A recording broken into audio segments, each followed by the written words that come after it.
Vatandaşlar. Men şunu tedim bilen Qarul metrabının bandit hakimi boyunça gurgun edilmeler. Biz şu yerden gelen maglumatlar aldık. Şu yerden bolup geçen vakaları men size gurgun vereyim. Qarul metrabının bandit hakimi öz dayxanlarını, yani etrafın dayxanlarını katı köseyer. Ol paralar alyar. Şoň şertnamalara, kanunlarına seyretmeyen dayxanların hemme haklaryny bozýar. Ine men misal getireyim. Dün, şu gün, şu bir üç günün dowamında şu bandit, Qarun metrabynyň hekimi yerlere barıp, misal üçin tarp yer dayxan birleşigine barıp, şo yerde traktorlar bilen, John Deere traktorlar bilen ýa-ni yerler sürýär. Dayxanlar arpa planı tavşan soň, ýa-ni Mekke joguny ekipdirler. Kim güne bakar, kim Mekke jogun? Şo ýerde eken zatlaryny, ýan galan zatlaryny bulbar sürüp gaýýar. Şertnama seyretmen, kanun seyretmen, näme çipmiş? Ine maňa aýtman ekiniňizi, ine men gelip bozup gidýän. Ýa-ni da polisler, ýa-ni halk şunu urmady, ýa-ni halk şunu hiç zat diýmedi, ýa-ni polisler alıp gelip, traktorlaryny alıp gelip, ýa-ni bozup gidýär. Ine şular ýaly banditler, hekimler Türkmenistanda dolu. Näme?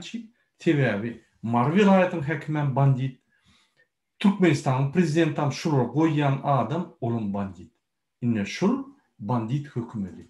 Men şondan aýdýan, şular banditler, paraxorlar, kezzaplar. Ine şul adamlar sizi niye aýtdyr? Diňe betbaxçylar.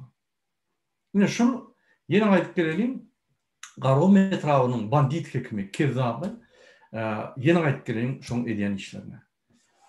Dayxanlar şu ýyl, ýa-ni ötün ýyl buğday ekip, şu ýyl arpa, ýa-ni ýangalanna daňda 6-da gelip ö traktorlar bilen arpany ýygyp ugurlap gidýär. Käbir dayxanlaryň habaram ýok. Bunu ýalat edilen ama şertnama we kontrakt we kanunlar we onu sirden ok. Öňden mer tüküp gelýär. Türkmenistan prezidenti ýaly. Pul berseňe seňe ulalaşýar, zatka bermeseňem sürüp gaýýar. Sürüp gaýdybam plany doldurýar da şo indi dolduran pripiska edýär. Ine şonuň alan arpasyny hökümet bahasyndan, iň pes bahasyndan şolara berýär. Bu ubitkada daýganlar. Inni arpa bilen paxtan arasyndaky wagtda şolar ekişedip, ýa-ni boşan yerlerde şertnama esasynda, haklaryň esasynda ekişedip, ýa Mekkejeben, ýa da güne bakar, ýa da ýorunju, kim näme ekip, ýa-ni hasyl alyp, azajyk şu ýerlerden giýilje aljak bolup, şol işleri edýärler. Inni hasyl ýa-ni bitip başlanma, bu haramzada bandit ýene de öňküýäl arpany ugurlaşýaly gelip polisi galdyryp traktorlar bilen sürüp gidýär. Kanun zady sirtmän. Ine şul Qarul metrabynyň hemme ýerlerine şeýle. Pul berseňe hiç zat diýen ok, pul bermeseňem sürüp gidýär, maňa hiç zat aýtmadyňyz diýip. Men pikirimçe bu diňe banditden. Kä wagt men pikir edýän, şu adam şol dewletiň aktivisti bolaýmady. Sebebi şunu edýän hemme hereketleri halkyň nägeligini mundan metre galdyryp Türkmenistanyň prezidentini çaltyrak ýagdaýda ýykyp aýryp demokratiýa gurmana ýol açýar. Başgaça düşünüp bolan bu edýän hereketlerini. Ýa-da başga bir zat bar. Bular idiot prezidentiň bellep goýun, saýlap seçip goýun bir haramzada idiot logik tarapdan hökümete hiç zat etmeýän, diňe öz jügütini bilýän kezzaplar, banditler goýup, bular etjegini edip, ol Geraýinşik Berdimuhamedowyň habaram ýok zatlar. Ine şonda şu hökümetiň ugry ýok. Hekimler bu tarafa çekýär, Türkmenistanyň prezidenti Geraýinşik başga zatlar edip ýör, başga planetada ýaşap ýör, başga galaktikada ýaşap ýör. MHM'ler, polisler, prokuratura başga galaktikada ýaşap ýör. Bular halk talap gelýär. Men täwagt pikir edýän, hekimler, prokuratura, MHM, yani polisler, şu bizim aktivistlerimiz bolarmasın, devlet aktivistleri. Diye bulur hemme da diye nägelik mundan beter bolur yani. Ile men gen prokuraturayı bilenýän. Gargum etrafyndaky prokuratura we Mare welaýatynyň prokuraturasyny bilenýän. General prokuraturanın ýolbaşçysyny bilenýän. Şunu ýaly bir kançylyk günüňiň günü bolup geçip dur. Adamlar öýrelerini John Deere traktoryň aşagyna zynjak bolýarlar. Durdup şu bir kançylyklary. Şonu ýaly eýen bizar bolurlar. Bir sanysy ölünden soň bular ýabaklar alyp sizin işinizi görürler. Türkmenistanyň köşkünün, ýani Aşgabatyň köşkünün var prezidentiniň işini görürler. Daýhanlar bilen oýnatma, men Gazakstanda gördüm şonu. Şonuň öňünde durulacak zat ýok. Ýene Fransada bir daýhan näetdi? Ýani suw çekilýän teleşka bar, şonu ýani rezerwuar, ol kanalizasiýa nimetinden ýani mallaryň athodlaryndan doldurup, onan içine suw bilen nimedip, ýani Brandsvoyt bilen hekimlik durşuny başdan aýagyna çelli suwlak geçdi. Indi şu hekimlik bir ay ýummaly, porsap ýatyr. Şu ýaly, ýani kanun esasynda öz näýligini bildirdi. Daýhanlar täze bizden gatyr ýaly ýaşaýar. Kösünüp gelýän halky mundan beter kösesemiz, hökman ýani Newtonyň 3-nji kanuny boýunça bir güýje hökman beýleki güýç näçe bassam şonça çal ýani ýyny aýtar ýani. Ýadymdan çykarma. Indi MHM terroristler aýdýan. Siz iksany aktivist nämemiş Türkiýeden gelipmi şu DWT bilen gatnaşyk bam ýokmy şol barlap ýörenden ine bandit Türkmenistanyň kanunlaryny bozýan, diňe öz jügütine işleýän Gargum etrawynyň hekimi nägelikleri döredip, haos döredip ýerlerde döwletde revolýusiýa etjek bolýar. Niye edýär? Elementide ýani направление berýär, ur berýär. Seýdim şoňa. Näme edýär şu haramdady? Adamlar galyp, şo ýerde eýem 100 adam galdy. Şular galyp, ýuwaş-ýuwaşdan etraf bolup galyp, ondan mara geçerler. Beýleki taraplara galyp giderler. Bizim ýolumuz kanun ýol. Bizim ýolumuz ýani gan döküşsiz siýasat tarapdan gramatna, ýani hemmemiz bileşip şul bandit, şul hökümeti çalışma. Kanun esasına saýlawlar geçip. Bu şu bandit hökümetiň hiç halka peýdasy ýokdugyny düşündirme. Ine men ýani aýdanlarmy gelin şu yerlerden gelen videoları seyrederim. Men soňra ýene de size düşündiririm.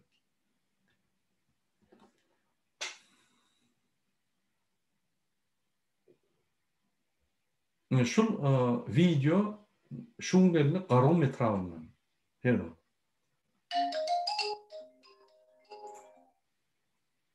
Tarp bir daýhan birleşiginden, ine birleşiginden bolup geçen zatlar şu video. Şuň sesini ben ine traktorlar görýäňiz, şu traktorlary ýani hekim getirip, şu bandit adam şu traktorlary getirip halkın yerlerini sürüp üstü oturan Mekke ceveni sürüp gidiyor. Hemme yerde halk üyüşüp eýem näzarçylygyny bildirip öýlerini traktoryň aşagyna atjak goýarlar. Ýene şul videony biz goýup bilemok, nämeşikdir bilemok. Men size aýratyn video edip görkezýärem ýani indi gepleşigimde men size videony goýaýarym durşuna. Şonu görürsiňiz. Düşündirip. Ýöne men diýjek bolýan dadym ine şu ýaly bir kanun zatlar bolup ýör Türkmenistanda.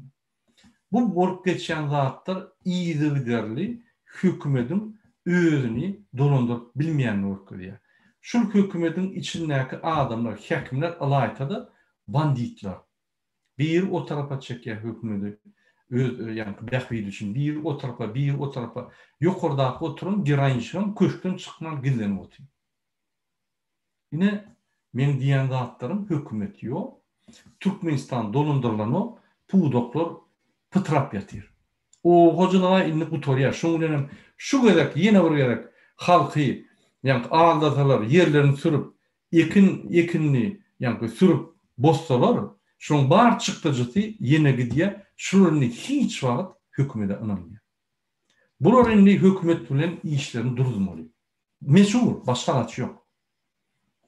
Näçip şunu durdurmaly? Sebebi top ýok. Sen öz pulun goýup çigitlerini alıp o ýerde de korrupsiýa 220 kilogram her hektara bermänden ýa-ni 150 kilogram berip bulary goýdurup eýem o ýerde paraxorluk edip mehanizmlarda hemme ýerde paraxorluk edip suwalanda o ýerde de pul bermeli. Dayhan gorguly näýe ýaşady? Hiç ýaşapdy. Diňe Dayhan ne? Beýle pudoklara savsem ýykyldy. 70% işledi Türkmenistan'da. Hekimlerin öýlerine ve hekimlerin yerlerine garipler gulyaly işlep bular aýlyga ýaşanlar. In aýlyk diýip nelegal hemmeler. Nire prokuratura diýdi? Bular näme? Yerli baýlar boldymy? Ya bular näme? Öz-özüne yerli baýlar etdilermi? Prezidentin kanuny inni ýokmy, işlenmokmy? Ya bular inni avtonom işleýär? Prezident başka galaktikada, bular başka galaktikada mı? Ne bolup geçýär Türkmenistan'da? Hani hopluluk, milli hopluluk ministrleri? Hawasdaýan bu zatlar. Hani döwlet? Hani hökümet kuruluşy? Ýok. Banditler. Siz ikran aktivist ýa-ni listovka paýlasa ýa daşa çykdy öýüne baryp ýa-ni barlap muny helak edýär. Aktivist ile ýoluk edýär. Aktivist täze Türkmenistan'ın gurmon uğrunu aktivistler. Ya da Türkiye'de bir çıkış etse onun öýüne varıp yani maşgalatyny gorkulyp zat edip. Ine bandit gezip ýör. Gargum etrawyna özüne hekim diýip ýör. Mundan başga bir bandit belliýär hekim diýip. Näme sizden bu? Näme şu ýaly haramzadalar bizim halkymyzy gynap közäp ýörler. Üsüp durun ekilen wady çıktıcı edilen şertnama esasyna, kanun esasyna gelip bozup gidýär näçip maňa aýtmanyňyz. Sen gözüň ýokmy? Sen aýlanamokmy erteden akşama çyly? Etraplarda bolýan zatlary göremokmy? Sen gözüňi ýumýan, şular östürýär, gelip soň para bermede ýykyp gidýän, bozup gidýän. Oňa şantaj diýilýär. Ol garun etrawynyň hekiminiň şantaj metody. Yine bellek koyun emkami işgärleri, prokuratura işgärleri, yine şantaj metodi. Men pikirimçe, egerde Mara vilayatynyň hekimi şu bolanlarda baha vermese, ol şu schemada otyr. Diýmek şu haramzada dayhanlardan pul alıp ýygnap ýardyny Mara vilayatynyň hekimine eltip berýär. Olum ýokary berýändir Türkmenistan prezidenti. Beýleki, ýa-ni çüýrük tohum diňe biziň hükümeti çüýretmedi. Türkmenistan çüýretdi. Hiç tak işlen yok. Paraxorluk 100%. Paraxorluk herem ba, paraxorluk ayrıdan hiç tak işlen yok. Hani emkime bu? Niye edýär? Döwlet, vatan, bir topar ağzınızda olup gurulýanyz aktivist görünler. Biz patriotlar, döwlet halat edýär. Kimden halat edýär? Aktivistlerden mi? Paraxorlar, banditlerden halat etmän, siz terörist bolun. Sağda halkı terörizir edip, gorkuzup, bir topar ziyatkalarını alıp, bir yigrenci halkın en yigrenyen gurulmasına dönüyor. Türkmenistan'da ve dünyada bir adam yigrenilýär. Onun adam Geranş Berdimuhammed. Türkmenistan'ın içi daşında ikinci gurumu yigrenilýär. Onun adam Milli Howpsuzlyk Ministrliği. Şu ýerde işleyen adam haramzada ve terörist. Hemmeler bilýär. Inni biz devlete topary täze bir ýa korrupsiýa görnüşlerini açyp tutýarys. Hekimler. Bular hakyky halk düşmany, hakyky banditler. Ine edýän zatlary. Mundan beter näme gerek? Mundan beter halky ezmek näme gerek? Mundan beter indi sen öýüne baryp, onu ya çağıranak gaýdaýmadyn, ya öýüne baryp arest edäýmedin. Naharından çörüğünden kessin. Yerlerinden kessin. Yerlerde Egerde dayhan işlebilmese o dayhan olmuyor. Ol devlet aktivisti oluyor. Yadımdan çıkarmak şunu. Şimdi men dayhanlara mesaj verecek oluyor. Siz haçana çelli şu banditlerin hizmetinde bolursunuz. Siz haçana çelli şu banditlerin şertname edip pikir edip sizi bir gorar, şular şu şertnamani iyidir yadayına hormat koyar deyip pikir edersiniz. İnni bollu inni kellerinizi açın inni banditlerin arasında yaşap yorsunuz. Ben önkü yapışımda sizi düşünürdüm. Başka bir uğur tapın. Bolmasa öz hünerini çalışın. Şol oğuda in yankı erbe doğuda nimet bolyanını görün. Başka bir hünerini çalışın. Koyun şu yerleri, berin şu hekimlere, prokuratura, polislere, emkımeşliklere. Şol öz çağırır ve şol girip dayhançılık et görsünler. Görürler ne diyorlar şunu. Bir yılla şunu ayırıp, kırıp, tevavi planlar tavşırılmaz. Göğünün bolmaz, kişisat bolmaz, bakılır kalır. Adamların nerdaçılığı bunların metal bolur. 2-3 etti. Şu oğucalığı 60% nerdaçılığı saklak geliyor. O TV bağlıklar değil mi? Şu oğucalığı saklak geliyor. Oğuculukta adamlar işlem son adacık kanıgatlandırıyorlar. O yerden göğünün, o yerden arp edip açık satıp, o yerden metkecövünü edip açık satıp mallarını saklap geliyorlar. Onun sizi yankı ayırsam, onunla siz birinci öyle niyam etmeli. Hülyarınız çalışmalı. Çalışın mı demez, öyde oturun. Öyde otursanız, hekimin yanına varın. Men sosyal kömek isteyen, Türkmenistan'ın baylıklarını, Türkmenistan'ın prezidenti yerden kazıp alıyor da daşarıda valuta satıyor. Men yağdayım kıyım, men yerlerim yok. O yerlerin şertleri meni kanaatlandıramak, men hiç tat kazanamak, men dine ubitkada bana sosyal kömüğünü edim. Yine bizim konstitusiyamız boyunca siz şu sosyal kömüğü hükman suratta hakkınız var. Eğer de hekim etmese marin velayet hekiminin üstüne yalın. Eğer de oğlum hem hiç tat etmese ekonomika ministerine, iktisadet ministerine yalın. Yine men dayhan olup bir neyçi laf işledim, potrot töledim. Hem de daha hükümetin planlarını yerine getirdim. İnni menine iş yok, bana sosyal kömüğünü verin deyip sormalı. Yine iktisadet ministerleri her adam için kefitler koyuya, neyçe pul vererek şu adam ölmedi yani. Maşgala hatağına, maşgala sağına yankı köpüldülüye ve şu pul ayma ay size verilmeli. O pulu Türkmenistan'ın prezidenti cüzünden veren o. O pulu iktisat ministerlikleri cüzünden veren o. O pulu devlete gelen teviği bağlıkların pulları üyüşüp Türkmenistan'ın bütçe serdilerine şu yerde sosyal kömükler deyip yürüte statya var. Şu yerden alıp veriliyor. Eğer de işçilik köp olsa şu statya köpülmeli, kuruluşlar petelmeli. Yine şu hatları ministerler seyretmeli. Şu hatları Türkmenistan'ın prezidenti seyretmeli. Ben söyledim şunu. Türkmenistan'ın hekimleri, ministerleri, kabinet ministrinin ormanlarının 80% işini onur bilmeyen son yankı işinden ayrılıyor. Demek türmeye basılıyor ya yığınalıyor. Eğer de 30 yılın içinde Türkmenistan'ın VIP'li yolbaşlarının 80% işini onur bildiği değer boyunca gidiyen mi olsa, onur bilmeyen boyunca gidiyen mi olsa, onu demek Türkmenistan'ın prezidentten şu 30 yılda iki prezident öz işini onur bilmeyenim için gitmeli. Yöne bizde sayılar bolmasa, bu özünün sayılan prezidentler öz vazifesini ömürlük alınsa, bu da çalışıp gitmeli. Bizim ömrümüzde tinç şuraya bolup durur. 80-90% yolbaşçılar türmeye durur. Yön çalışıp durur. Öz işini başarmadığı sebeple, yani şu motivovka bilen giderler. Motivasyon. O ne hemen okuyor? O Türkmenistan'la paraholuk üst var yani ve Türkmenistan'la kadr krizler bağlılığını okuyor.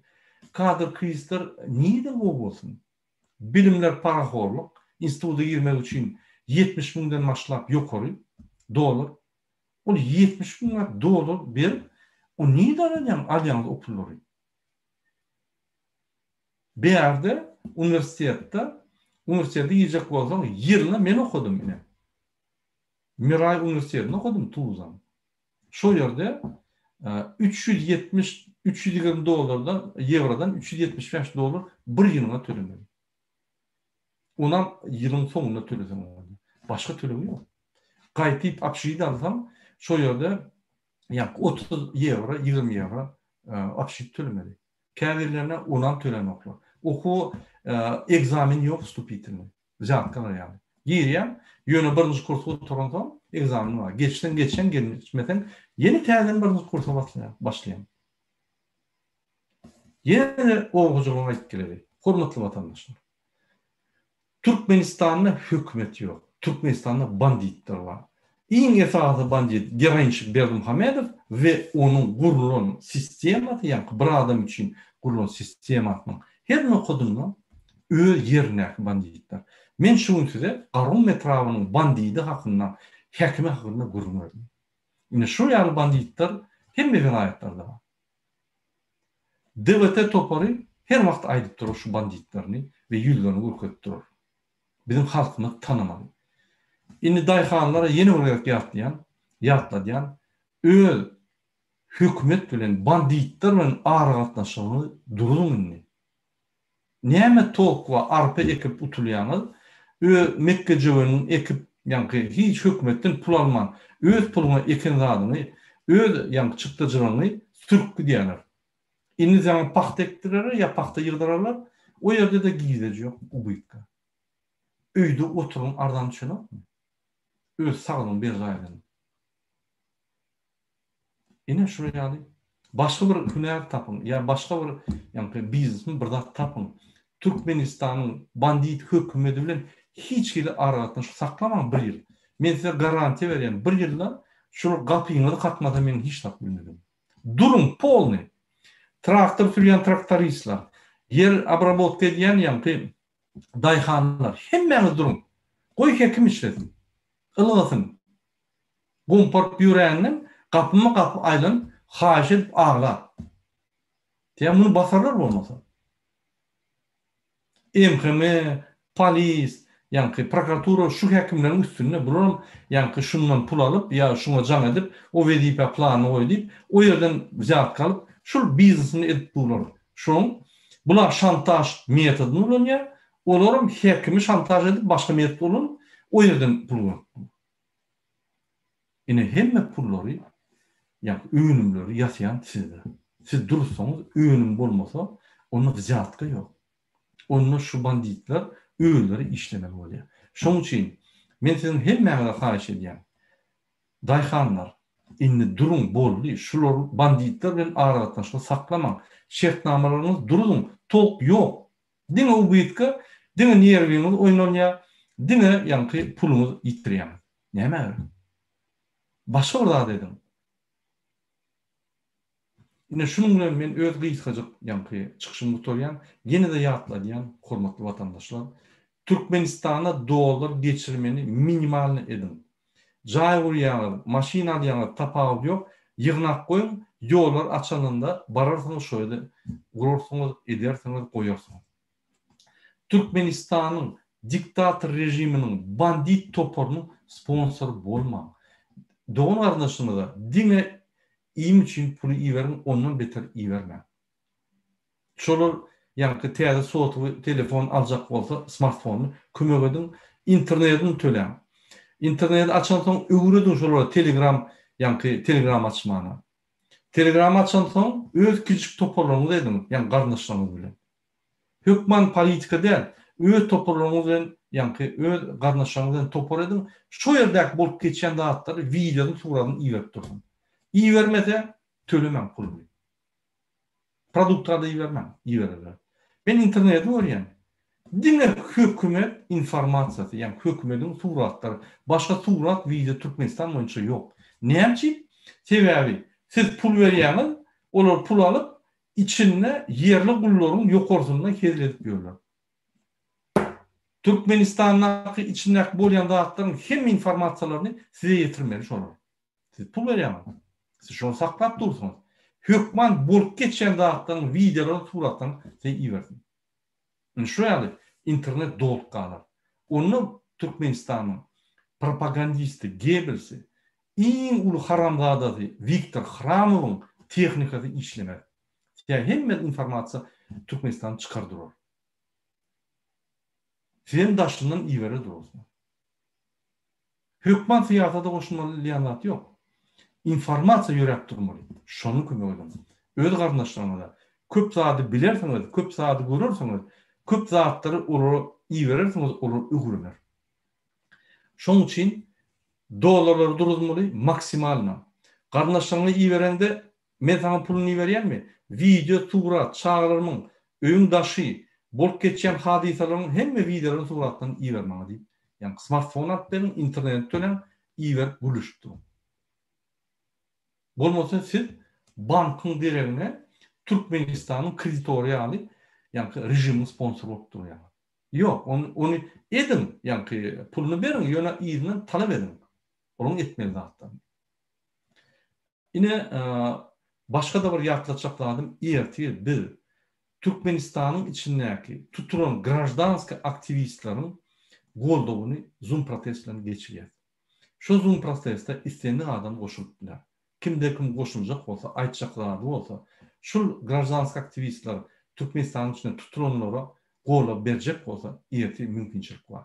22:00'da İstanbul wagty bilen biz başlaýar. Yeni bir anons etjeklerim. Biz Türkiýadaky THK'nin içindäki adamlar we beýleki adamlar ine Türkiýede pasportdan öňüne, yani konsulstan öňüne geçirmeyene ofitsialny ruhsat aldylar. Men sizin hemmäňizi 1 awgustda Türkiýanyň konsulstan öňüne 16:00 çağırýar. Şo ýerde ýürüýte polisiýalar şol geçiriljek manifestasiýany goramak üçin. Indi bular tutup alyp gitmeýärler, şonu goramak üçin sebebi kanun ýoluna şol manifestasiýa geçirilýär. Ine şonuň üçin hormatly vatandaşlar, indi biz herekete girmeli. Indi biz fizik hereketlere girmeli. Ine biri maňa diýär, "Ay, sizin çykyşyňyzdan top ýok." Biz adamlar çykyp hemme zatlar düşünüp başladylar. Yerlerdäki adamlaryň killeler açılıp herekete başladylar. Indi onu ýanok, indi diýär, "Hawa siz dine ekranyny gurläp durdyňyz, ine hereketler ýok." Biz hereketleri edip başladyk. Ine manifestasiýalary geçirip başladyk. Bütün dünýäde. Indi bular diýär, daşyny edenden top ýok, içinde etmeli. Biz içinde listovkalar başladyk. Biz içinde häzir hereketler gidip dur, men size köpüsini aýdamy. Başladyk. Indi şonam aýtsaňam ýene bir atmaska tapar. Şoň üçin goşuljak adam goşulur. Goşulmajak adam ay top ýok diýip bir topar atmaskalar goýar. Atmaskalaryň köpüsini men şola düşündirýär. Birinji atmaska. Uly ýa sen mert bolsaň Türkmenistana ber. Biz Türkmenistana mümkinçilik bolup barjak. Ýöne biz baranmagy bilen hiç kim kalmaýar. Biz halky taýýar etmeli. Taýýar boldygy biz garaşmak hiçbir ýol açyk ýapyk barar. İkinci atmaska. Ay bu çıkışlardan top ýokla biz baranmagy bilen näme? Halk kalmaýar. Türkmenistan halky gorkak halk ýene plan pisdiňär. Ol atmaskalar. Şoň üçin her adam her bir diýen sözi ekranda ýa-da yerlerde her diýen bir ädimi uly rezonans berýär. Türkmenistan döwletine, Türkmenistan halkyna, bütün dünýä. Bu şertler şeýle dünýäde. Şoň üçin biz her ýerimizden, hemmäňizden kyjyk hereketler garaşýar. Şunun bilen men gepleşip oturýan, bizi ýygarlap, bizi golýan üçin köp taňýalkatyn. Biz hökman suratda şu rejimi, banditlary Türkmenistan hökümden kovmaly. Şular gelmişler.